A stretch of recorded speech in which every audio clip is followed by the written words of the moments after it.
Hello, and thank you for checking out my channel today. Today I just want to show you my dog, and I just have to show you how much she loves these treats. I make these for her in our dehydrator that we have. I just wanted to show you. I don't put very much chicken on it. She's a little dog and she doesn't need a lot, but it's so nice to be able to be in charge of what your dog has. If you love your pet as much as I do, maybe this is something you might want to do as well. The reason I started doing this is I was buying the same thing for her from, I think it was Walmart, and she just started getting sick from them.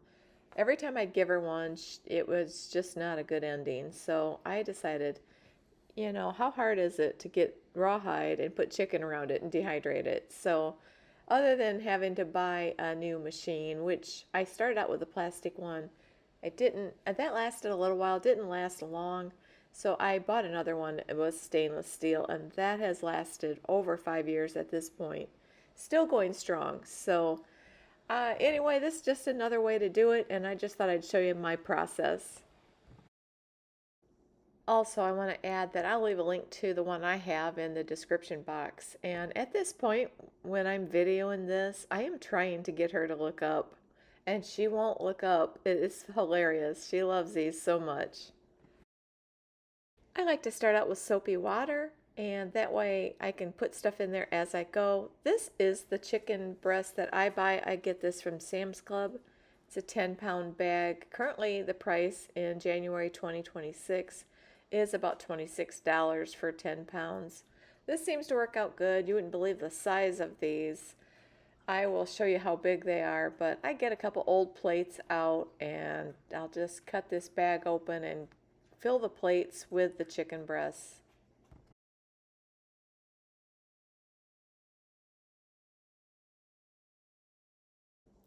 Check out the size of this. Look how large these are. That's kind of nice though because it doesn't take many to do this. I like to fill the dehydrator as full as I can. And then I put it in the microwave, and I would love for you to subscribe if you haven't subscribed yet. I know I'm a little slow on putting some stuff up on this channel. I also have a sewing channel, and so I'm keeping up with both, but it's so much fun to cook, and I just want to share it with you. I'm going to speed this process up. I just cut it into little tiny strips. I like it kind of thin, so it just molds around the rawhide. This takes a little bit of time to get it just how you want it, but not too bad. And I've found that if you cut it when it's frozen just a little bit, it definitely cuts way better than if it's not.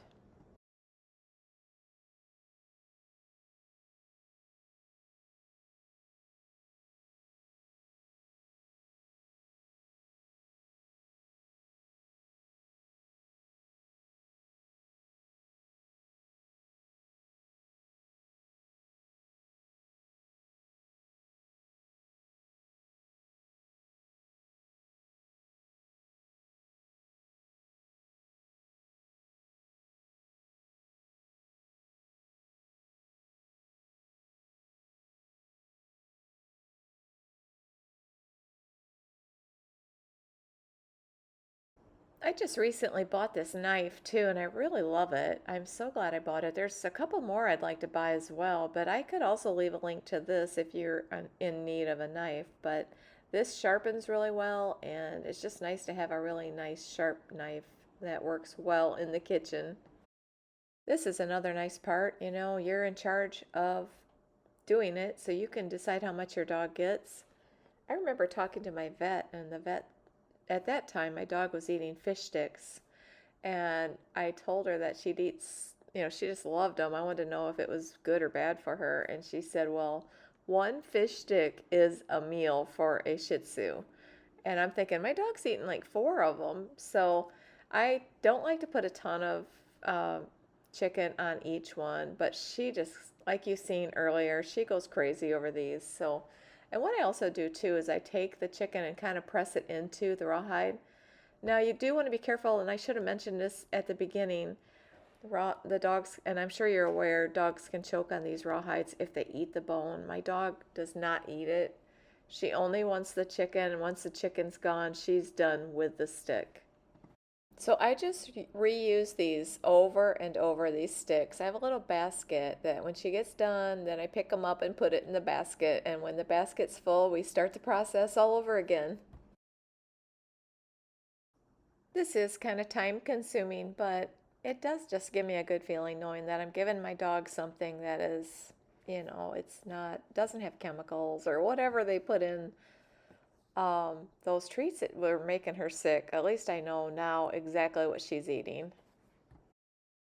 The dehydrator that I have comes with 6 stainless steel trays. I don't know if it's just my Shih Tzu or if it's everyone's, but my dog is pretty fussy when it comes to any food. So her dog food that I try to get her to eat, she is just doesn't want it. So what I like to do is I take this chicken, I cut it up into small pieces, and I dehydrate it. And what I'm going to do with that, once it's dehydrated, I take a little piece of that and I cut it up into her dog food. That seems to make the difference between whether or not she will eat it or not. So the rest of the chicken that I have left will definitely just go on trays just like this. It usually takes about, I would say 4 to 5 hours is where I like to stop it. You can take it farther if you want it more crispy. I like it to have a little body to it yet where I can cut it and she gets a little flavor from it.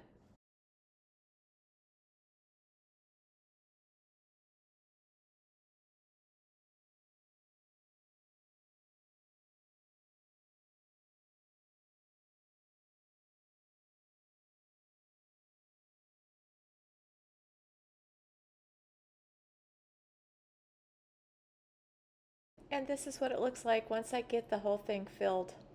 And I will shut the door and get it started.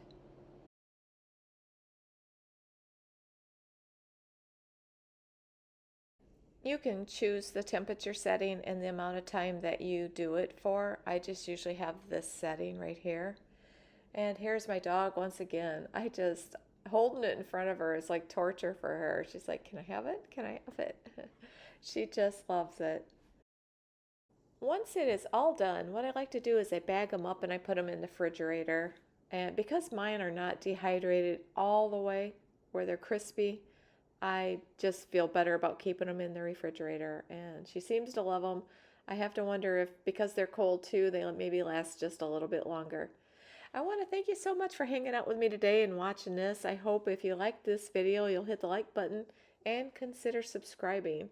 At the end of this video, I'll put up 2 of my other videos that you can click on if you'd like to watch them.